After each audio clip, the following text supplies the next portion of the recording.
বন্ধুরা, মীনাক্ষী কিচেনে আপনাদের স্বাগত। আজকের রেসিপি হলো পটল কুমড়ো আলুর ছক্কা।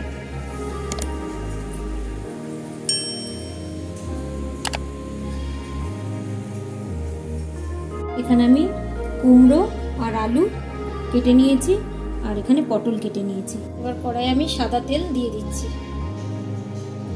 এর সঙ্গে অল্প একটু ঘি দিয়ে দিচ্ছি।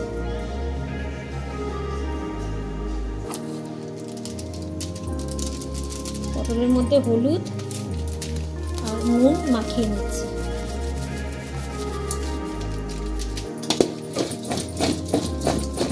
ঠিক আছে, এবার আমি পটলগুলো ভেজে নেব।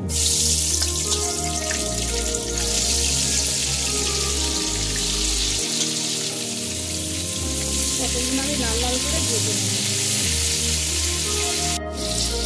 পটল ভাজা হয়ে গেছে, এবার পটলগুলো আমি তুলে নেব।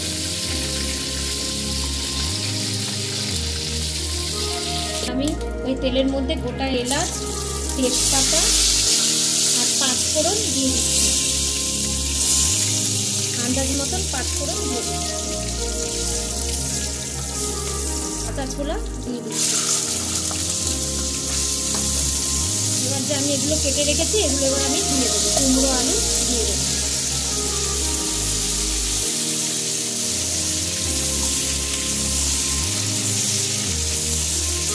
আলুটা ভালো করে আমি এবার ভেজে নেব। নুন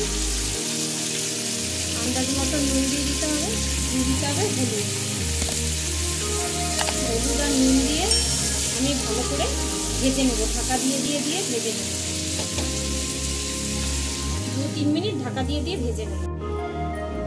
হয়ে গেছে 3-4 মিনিট। এই যে ভাজা ভাজা হয়ে গেছে। এবার আমি পটলগুলো এর মধ্যে দিয়ে দেবো।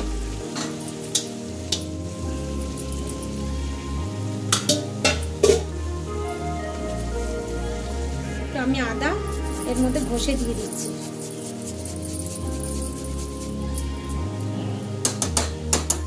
ধনের গুঁড়ো দিয়ে দিচ্ছি, জিরের গুঁড়ো দিয়ে দিচ্ছি, এর মধ্যে হালকা গোলমরিচের গুঁড়ো দিয়ে দিচ্ছি। ভালো করে আমি কষিয়ে নেব।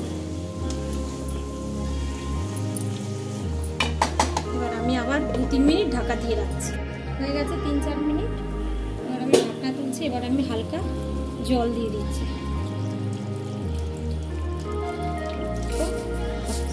হাফ চামচের মতন চিনি দিয়ে দিচ্ছি। এবার ঘি দিয়ে দিচ্ছি। আমি ভেজে রেখেছিলাম জিরের গুঁড়োটা দিয়ে দিচ্ছি।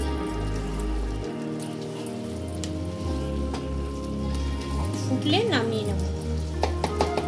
হয়ে গেছে, আমি এবার নামিয়ে নিচ্ছি।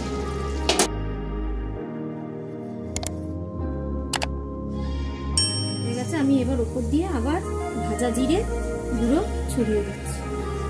তো আপনাদের কুমড়ো আলু পটলের ছক্কা কেমন লাগলো আপনারা অবশ্যই কমেন্ট করে জানাবেন। এরকম করে নিরামিষের দিনকে ঠাকুরকে বানিয়ে আপনারা দিতে পারেন। তো ভালো লাগলে লাইক, শেয়ার, সাবস্ক্রাইব করে দেবেন, একটু শেয়ার করবেন। Thank you.